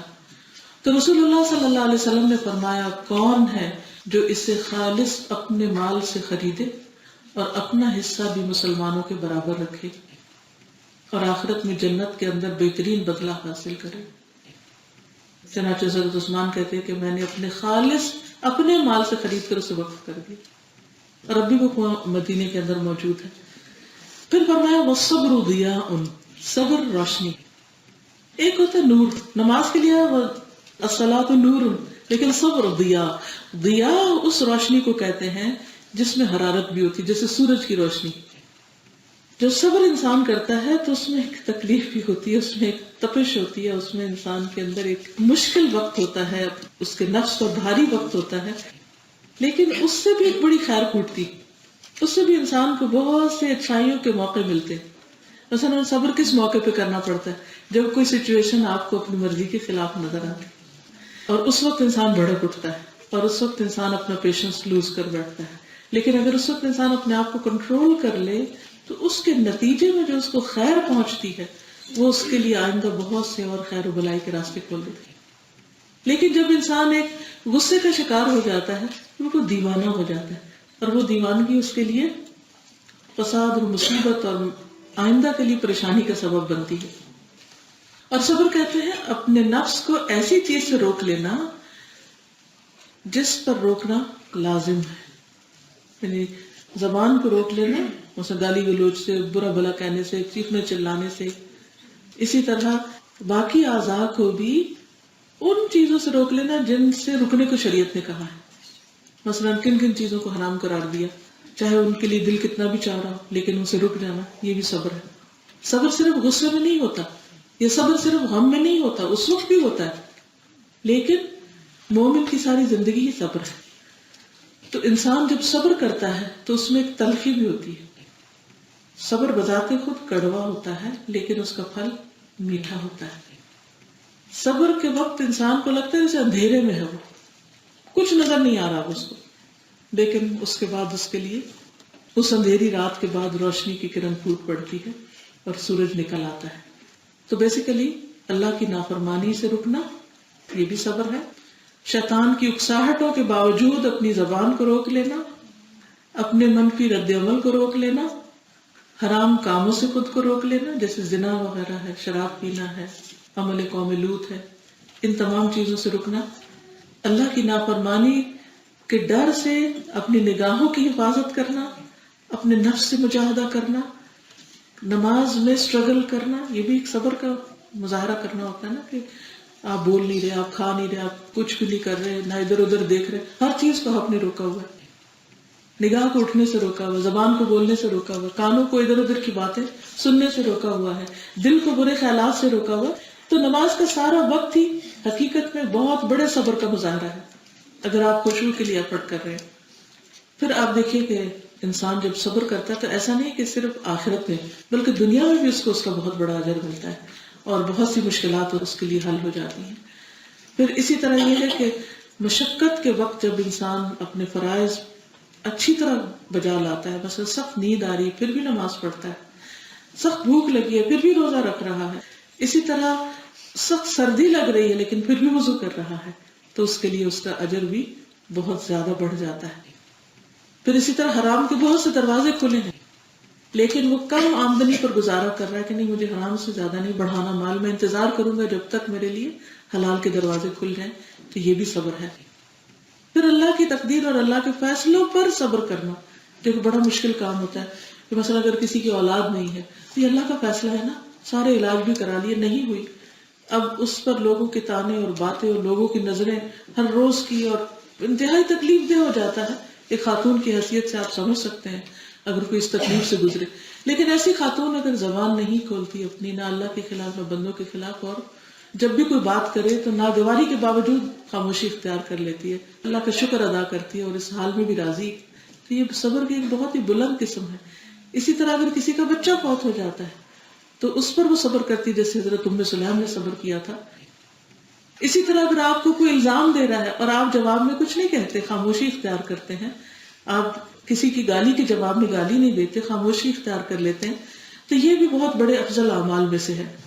عبادہ بن صامت سے روایت ہے کہ ایک آدمی نبی صلی اللہ علیہ وسلم کے پاس آیا اور کہنے لگا، اے اللہ کے نبی صلی اللہ علیہ وسلم، کون سا عمل بہترین ہے، افضل ہے؟ آپ نے فرمایا اللہ پر ایمان لانا، اس کی تصدیق کرنا، اس کے راستے میں جہاد کرنا. اس نے کہا اللہ کے رسول صلی اللہ علیہ وسلم، میں اس سے آسان عمل چاہتا ہوں، یعنی میں بڑے بڑے کام نہیں کر سکتا، کوئی اور بتائیے.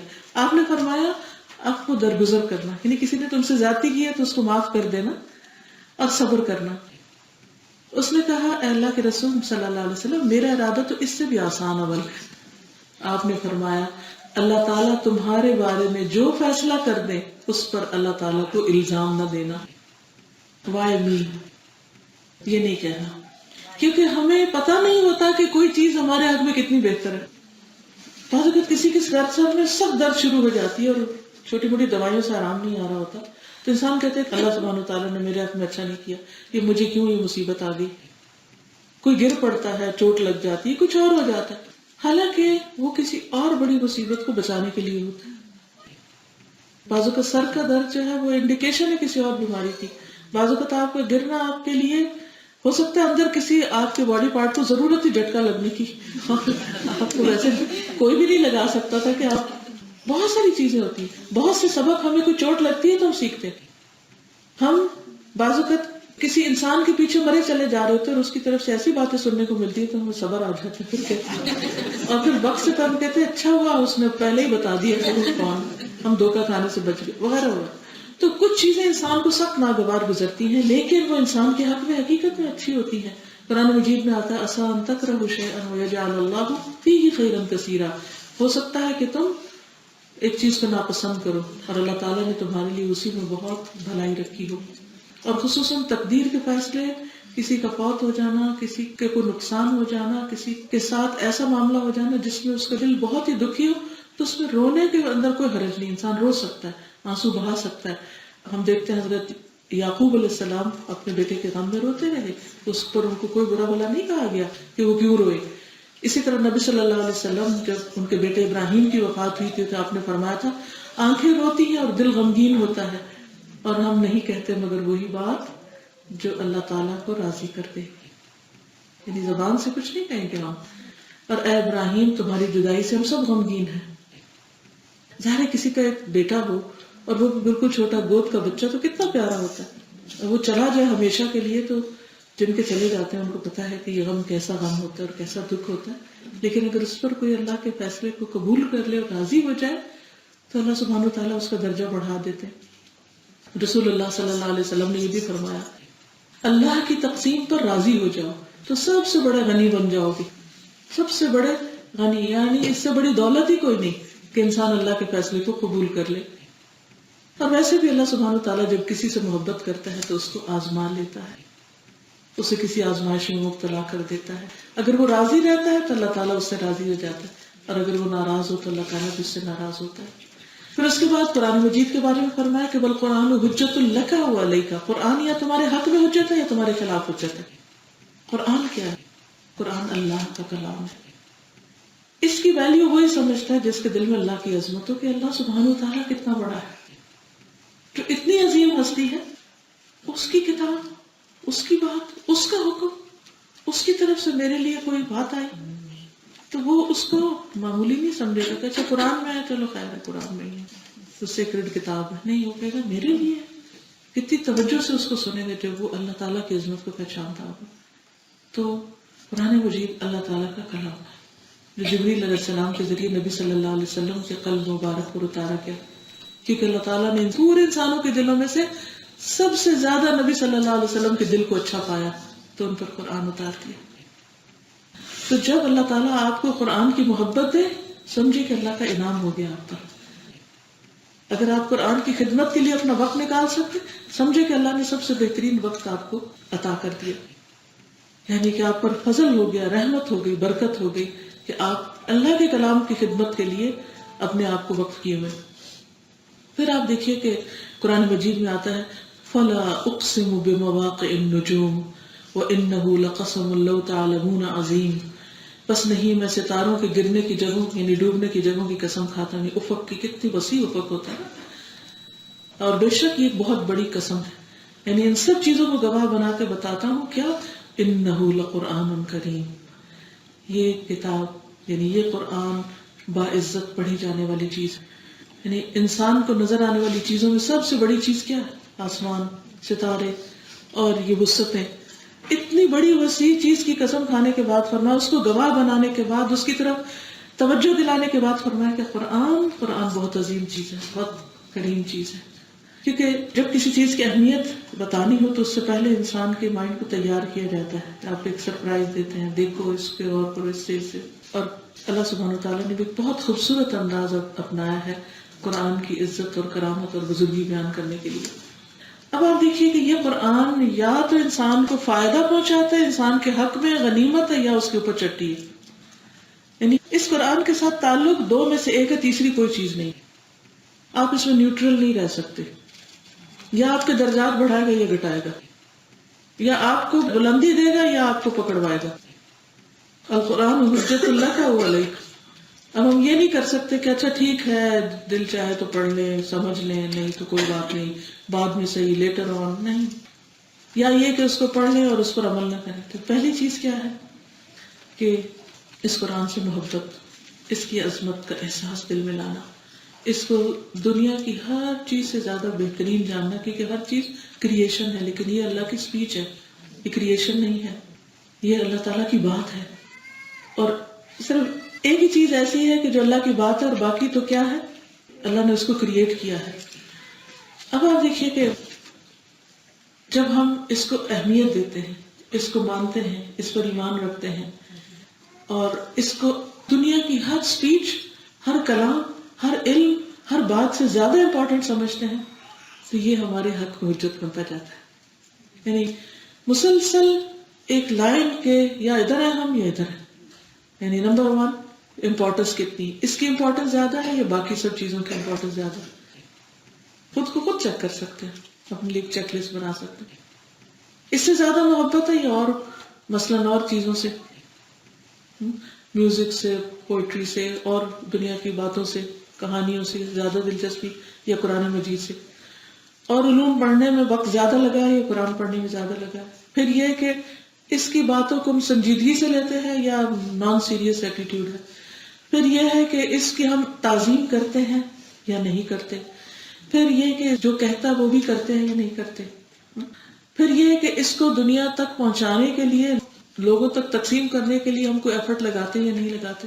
یہ ساری کیلکولیشن ہم اپنے اندر خود کر سکتے ہیں کہ ہم کہاں کھڑے ہیں، اس کو کیا امپورٹنس دیتے ہیں۔ تو اگر آپ اس کو فیور دیتے ہیں تو کل قیامت کے دن سب سے بڑا فیور آپ کو قرآن کی طرف سے ملے گا، وہ آپ کے حق میں سفارشی بن کے آئے گا۔ حدیث میں آتا ہے اقرأ القرآن فإنه يأتي يوم القيامة شفيعا لأصحابه، قرآن پڑھا کرو کیونکہ قرآن اپنے پڑھنے والوں کے لیے قیامت کے دن سفارشی بن کے آئے گا۔ وہ جھگڑے گا آپ کے لیے کہ یار یہ بھوکا پیاسا رہا، اس نے اپنی نیند اور آرام قربان کیا اور مجھے پڑھتا رہا، اس نے مجھے دوست بنا لیا۔ وہ ایسا بہترین دوست ہے کہ وہ قبر میں بھی ساتھ نہیں چھوڑے گا، وہ حشر کے میدان میں بھی آپ کے ساتھ ساتھ ہوگا اور بخشوا کے آگے لے جائے گا۔ اس لیے حجت اللہ کا او علیہ کا، یا آپ کے حق میں یا آپ کے خلاف۔ یعنی جیسے وہ 9/11 کے بعد کسی نے کہا تھا کہ آج کے بعد دنیا میں یہ فیصلہ ہو جائے گا کہ یا لوگ ہمارے ساتھ ہیں یا پھر ہمارے خلاف ہیں، بیچ میں کچھ نہیں۔ تو وہ تو بندوں کی بات ہے نا، یہ بندوں کی سوچ ہے، لیکن اللہ کا یہ کلام پکار پکار کے کہہ رہا ہے کہ یا تو پھر تم میرے وفادار ہو یا پھر نہیں ہو، درمیان کی کوئی چیز نہیں ہے۔ پھر آپ دیکھیے کہ یہ ایک سنجیدہ کلام ہے، قرآن مجید میں آتا ہے وما ہوا بالہزل، یہ کوئی ہنسی مذاق کی چیز نہیں ہے۔ اور پھر اس کا مذاق اڑانے والوں کے لیے وعید آئی ہے کہ جنہوں نے، اللہ سبحانہ وتعالیٰ فرماتے ذالک جزاؤہم جہنم بما کفروا واتخذوا آیاتی ورسلی ہزوا، یہ ان کی جزا جہنم اس لیے کہ انہوں نے انکار کیا اور میری آیات اور میرے رسولوں کا مذاق اڑایا. تو اگر قرآن کا کوئی مذاق اڑاتا ہے، اس کے کسی حکم کا، کسی آیت کا، کسی معنی کا، تو یہ چیز کو معمولی نہیں ہے، قیامت کے دن انسان کی ذلت کا سبب بن جائے گی. پھر اسی طرح اب کریں کیا کہ ہم اس کو اپنے حق میں حجت بنائیں، اس کو اپنے دلوں پر اتاریں. صرف زبان یا حلق یا مخارج وہ بھی بہت ضروری ہے، وہ ذریعہ ہے، ٹول ہے آگے دل تک لے جانے کا، لیکن یہاں تک نہیں رکھیں. اس کو اندر جانا چاہیے. اندر جانے کے لیے اس کو سمجھنا ضروری ہے، اور سمجھنے کے لیے پھر اس کے لیے وقت لگانا ضروری ہے. پھر اسی طرح یہ ہے کہ اپنے آپ کو اس کے لیے فارغ کیا جائے. نبی صلی اللہ علیہ وسلم کے اوپر جب وحی نازل ہوتی تھی تو مسلسل آپ کی آنکھیں کھلی رہتی تھی، آپ کا دل اور کان اللہ کی طرف سے آنے والی چیز کے لیے فارغ ہو جاتے اور کچھ نہیں سوچتے تھے، بس وہ قرآن ہی کی طرف متوجہ ہو جاتے تھے. پھر اسی طرح یہ ہے کہ ایک اور جگہ پر فرمایا اذا قرئ القرآن فاستمعوا له، جب قرآن پڑھا جا رہا ہو تو غور سے سنو، وانصتوا، خاموش رہو، لعلکم ترحمون، تاکہ تم پر رحم کیا جائے. ابن مسعود کہتے ہیں جب اللہ تعالیٰ وحی کے لیے کلام کرتا ہے تو آسمان والے بھی کچھ سنتے ہیں. پھر جب ان کے دلوں سے خوف دور ہوتا ہے اور آواز چپ ہو جاتی ہے تو وہ سمجھ جاتے ہیں یہ کلام حق ہے، اور آواز دیتے ہیں ایک دوسرے کو کہ تمہارے رب نے کیا فرمایا. سب جواب دیتے ہیں کہ جو فرمایا حق فرمایا، سچ فرمایا. نبی صلی اللہ علیہ وسلم پر جب وحی نازل ہوتی تھی تو بہت تکلیف ہوتی تھی، آپ کے اوپر ایک بوجھ بھی پڑ جاتا تھا، یعنی یہ معمولی کلام نہیں. قرآن مجید میں آتا ہے لو انزلنا هذا القرآن على جبل لرأيته خاشعا متصدعا من خشية اللہ، اگر یہ ہم کسی پہاڑ پر بھی نازل کرتے تو تم دیکھتے کہ اس کے ٹکڑے ٹکڑے ہو جاتے اور وہ اللہ کی خشیت سے ریزہ ریزہ ہو جاتا ہے. لیکن ہم اس کو بعض اوقات بالکل نان سیریس انداز میں پڑھ رہے ہوتے ہیں، بس بغیر سمجھے، یا آدھا کوئی پڑھ رہا ہے آدھا کوئی اور پڑھ رہا ہے، اور اس کا حق ادا نہیں کرتے. پھر اسی طرح یہ کتاب عمل کی کتاب ہے، یہ صرف علم بڑھانے کے لیے، صرف ڈگری یا سرٹیفکیٹ لینے کے لیے نہیں ہے، بلکہ یہ آئی اس لیے کہ انسانوں کو ہدایت دے. پھر اس کو آگے پہنچانا بھی لازم ہے. نبی صلی اللہ علیہ وسلم نے فرمایا آگے پہنچاؤ، خواہ ایک آیت ہی کیوں نہ ہو. یعنی اس کام میں بھی امت کو حصہ ڈالنا چاہیے، چاہے خود پڑھا کے، خواہ کوئی کتاب یا کیسٹ یا CD آگے دے کر، یا کوئی ایسا ادارہ بنا کر کہ جس میں قرآن کی تعلیم ہو. پھر اسی طرح یہ ہے کہ اللہ تعالیٰ کے کچھ خاص بندے ہیں جن کو اللہ تعالیٰ اپنا اہل کہتا ہے، یعنی اس کے اسپیشل لوگ، VIPs، اور وہ کون ہے؟ حدیث میں آتا ہے کہ وہ اہل القرآن ہے، کہ قرآن ہی ان کی پہچان ہے. نبی صلی اللہ علیہ وسلم نے فرمایا قرآن مجید کی تلاوت کا اہتمام کرو، کیونکہ یہ چیز آسمانوں میں تمہاری خوشبو اور زمین میں تمہارے تذکروں کا سبب بن جائے گا. یعنی کثرت کے ساتھ قرآن کی تلاوت ضروری ہے. بعض اوقات ہم ایک دفعہ پڑھ لیتے ہیں یا بچوں کو پڑھا دیتے ہیں اور اس کے بعد کہتے ہیں ختم ہو گیا، بچے نے پڑھ لیا. نہیں، ساری زندگی روز کچھ نہ کچھ ضرور پڑھتے رہنا چاہیے. پھر یہ کہ اس کو کچھ حصے کو یاد بھی کر لینا چاہیے کہ دل کے اندر بھی موجود ہو. پھر آپ صلی اللہ علیہ وسلم اپنی زندگی میں ان لوگوں کو زیادہ امپورٹنس دیتے تھے، آگے رکھتے تھے جن کو زیادہ قرآن یاد تھا. جب غزوہ احد میں لوگ شہید ہوئے اور قبریں کھودی گئی تو ایک میں 2 3 لوگوں کو بھی ڈالا گیا، کیونکہ 70 لوگ شہید تھے اور وقت تھوڑا تھا اور سب کو دفنانا تھا. تو نبی صلی اللہ علیہ وسلم جب دفنانے لگتے تو پوچھتے کہ ایک قبر میں جیسے 2 یا 3 کو، کہ ان میں سے سب سے زیادہ قرآن کس کو آتا ہے؟ پھر جب بتایا جاتا ہے کہ اس کو اس کے مقابلے میں زیادہ آتا ہے تو اس کو قبر میں پہلے اتارا جاتا ہے، اس کے احترام کی وجہ سے. پھر اسی طرح قبر میں بھی قرآن حفاظت کرتا ہے انسان کی، جیسے پہلے بھی میں نے ذکر کیا. طبرانی کی روایت ہے کہ آدمی کے پاس اس کی قبر میں آیا جاتا ہے، جب اس کے سرہانے کی طرف سے آیا جاتا ہے تو قرآن کی تلاوت دھکیل دیتی ہے، یعنی کوئی بھی بلا یا عذاب آتا ہے تو قرآن اس کو پیچھے کر دیتا ہے. قیامت کے دن قرآن انسانی روپ میں آئے گا. اب آپ دیکھیے کہ وہ کیسا ہوگا، سوچئے، امیجن کیجئے. جتنا خوبصورت آپ اس کو بنائیں گے، یعنی جیسا آپ اس کو پڑھیں گے، جیسا معاملہ آپ اس کے ساتھ کریں گے. بہت ہی خوبصورت حدیث ہے. رسول اللہ صلی اللہ علیہ وسلم نے فرمایا قرآن مجید قیامت کے دن اجنبی آدمی کے روپ میں آئے گا، یعنی اسٹرینجر کی طرح آئے گا، اور صاحب قرآن سے پوچھے گا کیا تم مجھے پہچانتے ہو؟ Do you know? پھر وہ اپنا تعارف کرائے گا. ایک انسان کہے گا کہ I don't know, who are you? کہے گا میں وہی تو ہوں جو راتوں کو تجھے جگاتا تھا. جیسے رمضان وغیرہ میں تہجد میں تلاوت تراویح. لیکن ہم سب دیکھیں ہماری راتوں کے کتنے حصے میں قرآن ہے. کبھی رات کو پڑھا ہم نے کچھ؟ تو وہ کہے گا راتوں کو جگاتا تھا، دوپہروں کو پیاسا رکھتا. کیونکہ جو پڑھنے والے ہوتے ہیں وہ اپنی بھوک اور اپنی باقی چیزوں کو کاٹ کے پڑھتے ہیں نا، باقی لذتوں کو ایک طرف کر کے پڑھتے ہیں، ورنہ تو وقت نہیں نکل سکتا. اور یقیناً ہر تاجر اپنی تجارت کے پیچھے ہوتا تھا، اور میں آج ہر تاجر کو چھوڑ کر تمہارے لیے ہوں، کیونکہ تو مجھے اپنے پاس رکھتا تھا دنیا میں. پھر اسے دائیں ہاتھ میں بادشاہت اور بائیں ہاتھ میں ہمیشگی دے دی جائے گی. اس شخص کو اس کے سر پر وقار کا تاج رکھا جائے گا. اس کے والدین کو 2 عمدہ پوشاکیں پہنائی جائیں گی. وہ اتنی قیمتی ہوں گی کہ دنیا اور جو کچھ اس میں ہے وہ ان کا مقابلہ نہیں کر سکتا. دنیا میں کوئی چیز، کوئی لباس، کوئی ایوارڈ، کوئی نعمت ایسی نہیں کہ جو اس دن اس شخص کو ملے گی، اس کے والدین کو جو خود قرآن کے ساتھ تعلق رکھتا ہوگا. وہ کہیں گے رب یہ پوشاکیں کہاں سے، یعنی یہ اتنا خوبصورت لباس کیوں؟ جواباً کہا جائے گا تم دونوں کا اپنے بچے کو قرآن مجید سکھانے کی وجہ سے. صاحب قرآن کو قیامت کے دن کہا جائے گا پڑھتا جا اور جنت کے درجے چڑھتا جا، اور اسی طرح ٹھہر ٹھہر کر پڑھ، جس طرح تو دنیا میں ٹھہر ٹھہر کے پڑھتا تھا.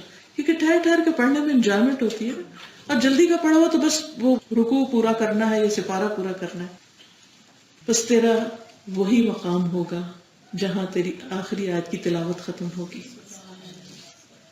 ایک اور حدیث میں آتا ہے کہ قرآن مجید ایسا سفارشی ہوگا جس کی سفارش رد نہیں ہوگی. لیکن اسی صورت میں نا جب دنیا میں اس سے ہماری دوستی اور تعلق ہوگا. فرمایا قرآن مجید سفارش کرے گا قیامت کے دن اور اس کی سفارش مانی جائے گی. یہ اپنے پڑھنے والوں کے حق میں بحث کرے گا، آرگیو کرے گا، اس کی تصدیق کی جائے گی. ہاں تم ٹھیک کہتے ہو. جس نے اس کو اپنے سامنے رکھا قرآن کو، یہ اس کی رہنمائی جنت کی طرف کرے گا، ادھر لیتا جائے گا. جس نے اس کو اپنی پیٹھ پیچھے رکھا، یعنی کھولا ہی نہیں، کہیں بس پڑا ہوا اوپر، یہ اسے ہانک کر جہنم میں لے جائے گا. تو پیچھے سے آئے گا، یہ پیچھے سے آ کے اس کو دھکیلے گا. تو اب دیکھیے کہ ہم آگے رکھتے ہیں یا پیچھے رکھتے ہیں. اب اس پیچھے رکھنے سے مراد یہ نہیں کہ جیسے کوئی پڑھ رہا تو آپ پیچھے کر دیا، یا اس سے مراد نہ پڑھنا اور اگنور کر دینا ہے. اور خاص طور پر سورۃ البقرہ اور آل عمران جو دوسری اور تیسری بڑی سورت ہے، وہ بادل یا پرندوں کے جھنڈ یا صاحبان کی طرح آئیں گی اور اپنے پڑھنے والوں کے بارے میں جھگڑیں گی. پھر اسی طرح یہ ہے کہ یا وہ حق میں گواہی دیں گی یا خلاف دیں گی. حق میں اس کے لیے گواہی دیں گی جو قرآن کا حق ادا کرتا رہا، اور خلاف اس کے دیں گی جو قرآن کے خلاف چلتا رہا. پھر آخر میں آتا ہے کل الناس یغدو فبائع نفسه فمعتقها او موبقها. تو سب کے سب لوگ صبح سویرے جب اٹھتے ہیں تو اپنے نفس کی تجارت کرتے ہیں. ہم سیل پر ہوتے ہیں صبح روز، یا تو نفع ہوتا ہے یا نقصان ہوتا ہے ایوری ڈے. یہ ایک محاورہ بھی ہے عربی کا، یعنی صبح سویرے اٹھ کے اپنے آپ کو انسان بیچتا ہے. یعنی انسان ہر روز صبح اپنے آپ کو کسی نہ کسی کام میں لگاتا ہے، اپنے آپ کو تھکاتا ہے، اور پھر ہر تھکانے والا 2 قسموں میں اینڈ آف دا ڈے تقسیم ہو جاتے ہیں. ایک وہ جو اپنے نفس کو فائدے میں لے جاتے ہیں، اور دوسرا وہ جو نقصان میں بیچ کے آ جاتے ہیں. ایک گھاٹے میں جاتا ہے، ایک فائدے میں جاتا ہے. ایک آزاد کروا دیتا ہے اپنے آپ کو اور ایک ہلاک کر کے آ جاتا ہے. کون ہے جو آزاد کراتا ہے؟ کون ہے جو فائدہ اٹھاتا ہے؟ جو اپنے نفس کو اللہ کی رضا میں لگاتا ہے. اور ہلاک کون کرتا ہے؟ جو اپنے نفس کو بندوں کی رضا میں لگاتا ہے. قرآن مجید میں آتا ہے وَمِنَ النَّاسِ مَن يَشْرِي نَفْسَهُ ابْتِغَاءَ مَرْضَاتِ اللَّهِ. لوگوں میں سے کوئی ایسا بھی ہے جو اللہ کی رضامندی تلاش کرنے کے لیے اپنی جان بھی بیچ دیتا ہے، اپنی جان کی پرواہ بھی نہیں کرتا کہ میرا رب مجھ سے راضی ہو جائے. تو حقیقت یہ ہے کہ ہم میں سے ہر انسان جو پیدا ہوتا ہے نا، اس کی جان پکڑی ہوئی ہے، اس کے عمل سے وہ جان آزاد ہوگی. جیسے قرآن مجید میں آتا ہے سورۃ المدثر آیت 38-39 کل نفس بما کسبت رہینہ، کل نفس بما کسبت رہینہ الا اصحاب الیمین. ہر شخص اپنے اعمال کے بدلے گروی پڑا ہوا ہے سوائے دائیں ہاتھ والوں کے کہ وہ اپنے آپ کو آزاد کروا رہے ہیں. تو پیدا ہوتے ہی چھڑوانے کی فکر کرنی چاہیے، جس میں سب سے پہلا کام 7ویں دن عقیقہ ہے. حدیث میں آتا ہے نا کہ ہر بچہ اپنے عقیقے کے ساتھ گروی ہوتا ہے، نہیں پکڑا رہتا ہے. عقیقہ اس کی پہلی گرہ ہوتی ہے جو اس کی آزادی کی ہوتی ہے. پھر اسی طرح جب انسان صبح اٹھتا ہے تو شیطان انسان کی گردن پر جب وہ سو جاتا ہے تو 3 گرے لگاتا ہے. یاد رکھیے جب انسان رات کو سو جاتا ہے تو شیطان آ کے گردن پر 3 ناٹس لگاتا ہے اور ہر گرہ پہ ایک پھونک مارتا ہے. ابھی رات بہت لمبی ہے. جب وہ اٹھتا ہے عام طور پر کیا ہوتا ہے جب ہماری آنکھ کھلتی بھی تو ہم کہتے ہیں اچھا ابھی تو کیا ٹائم ہے, ابھی بہت ٹائم, پھر سو. تو جب انسان اٹھ جاتا ہے یعنی فجر کے لیے اور اللہ کا ذکر کرتا ہے تو ایک گرہ کھل جاتی. الحمدللہ الذی احیانا بعد ما اماتنا والیہ النشور. ایک گرہ کھل گئی. وضو کرتا ہے دوسری کھل گئی. نماز پڑھتا ہے 3 گرے کھل گئی. اس طرح وہ صبح کو حشاش بشاش خوش مزاج اٹھتا ہے, ورنہ اس کی صبح خباثت کے ساتھ اور سستی کے ساتھ ہوتی ہے. یعنی اس کے اندر ایک عجیب سا پردہ ہوتا ہے, ایک عجیب سی گھبراہٹ ہوتی ہے دل میں, کیونکہ شیطان اس کو اپنے کنٹرول میں کیے ہوئے ہوتا ہے, وہ آزاد نہیں ہوتا. تو ہر دن کی ابتدا کس سے کرنی چاہیے؟ اللہ کے ذکر سے کرنی چاہیے, اور روزانہ اپنے آپ کو آزاد کرانا چاہیے. اور اس کے لیے آزادی میں دینے کے لیے جس کہتے ہیں نا انسان کے جسم کے 360 جوڑ ہیں, ہر جوڑ پہ صدقہ واجب ہے. وہ صدقہ کس چیز کا؟ سبحان اللہ, الحمدللہ, اللہ اکبر, یہ سب صدقہ ہے. الکلمۃ الطیبۃ صدقہ. اسلام میں صدقہ کا کانسیپٹ بہت وسیع ہے. مال وغیرہ دینے کے علاوہ اچھی بات, کسی کو رستہ دکھانا, کسی کی دلجوئی کرنا, لا الہ الا اللہ پڑھنا, یہ ساری چیزیں کیا ہیں؟ دراصل صدقہ ہے. اور پھر اگر یہ سارا وقت نہ بھی ملے تو چاشت کی 2 رکعتیں ان ساری چیزوں کا کفارہ کر دیتی. یعنی اگر چھوٹے چھوٹے اور بہت سے کام نہیں کر سکتے تو 2 رکعتیں پڑھ لیجیے. پھر اسی طرح کسی غلام کو آزاد کرنا, صدقہ خیرات کرنا, یہ ضروری ہے. اور دوسری طرف جو انسان کو ہلاک کرنے والی چیزیں ہیں جس میں سب سے نمبر 1 اس کی زبان ہے. ہر روز جب انسان صبح کرتا ہے تو اس کی زبان اس کے آگے ہاتھ جوڑتی ہے, یعنی اس کی منتیں کرتی ہے. حدیث میں آتا ہے جب ابن آدم صبح کرتا ہے تو اس کے جسم کے سارے اعضاء زبان کے آگے منت سماجت کرتے ہیں کہ ہمارے بارے میں اللہ سے ڈرو, تم سیدھی رہی تو ہم بھی ٹھیک رہیں گے, اگر تم بگڑی تو ہم بھی ٹیڑھے ہو جائیں گے. کیونکہ انسان کے باقی ایکشن کس کے مطابق ہوتے ہیں؟ اس کی باتوں کے مطابق, جو وہ کہتا ہے, بات کرتا ہے. پھر اسی طرح یہ ہے کہ انسان جب بخل کرتا ہے تو اپنے آپ کو ہلاکت میں ڈالتا ہے. 2 فرشتے صبح صبح مقرر ہوتے ہیں, وہ دونوں دعائیں کرتے ہیں. ایک کہتا ہے اللہم آتی منفقا خلفا, اللہ دینے والے کو اور زیادہ دے. اور دوسرا کہتا ہے اللہم آتی ممسکا تلفا, اے اللہ روکنے والے کا ہلاک کر دے, تباہ کر دے, اس کا مال ختم کر دے. تو اب فائدے میں کون ہے؟ جو ہر روز کچھ نہ کچھ صدقہ کرے, ہر روز کسی کے ساتھ کوئی نہ کوئی بھلائی کرے. پھر اسی طرح باقی بھی جتنے اس کے برے اعمال ہیں ان سب سے بچنا ضروری ہوتا ہے. تو یہ تھی آج کی حدیث, اور اس میں آپ دیکھ رہے ہیں کہ جو مختلف اجزاء ہیں کہ جو ہم دن بھر کام کرتے ہیں, مثلا نماز ہے, صدقہ ہے, ذکر ہے, ان سب چیزوں کی کیا حقیقت ہے. اور پھر یہ ہے کہ ان سب چیزوں کا وزن ہوگا قیامت کے دن. ترازو جو ہے وہ حق کے ساتھ قائم کیے جائیں گے اور انسان ان کو دیکھے گا. اور پھر اگر انسان اچھے کام کرنے والا ہوگا تو اس کی نیکیاں اور اس کے اعمال اس کو فائدہ پہنچائیں گے. اور اگر انسان غلط رستوں پہ چلنے والا ہے تو دراصل وہ کسی کو نہیں, اپنے آپ کو ہی نقصان پہنچانے والا ہے. کیونکہ انسان یا اپنے نفس کا غلام بن جاتا ہے یا شیطان کا, اگر وہ رحمان کا غلام نہیں بنتا. تو یہ چوائس ہمارے پاس ہے کہ ہم کس کے غلام بننا چاہتے ہیں. تو اللہ تعالیٰ سے دعا ہے کہ وہ ہمیں عمل کی توفیق عطا فرمائے. وآخر دعوانا ان الحمد للہ رب العالمین.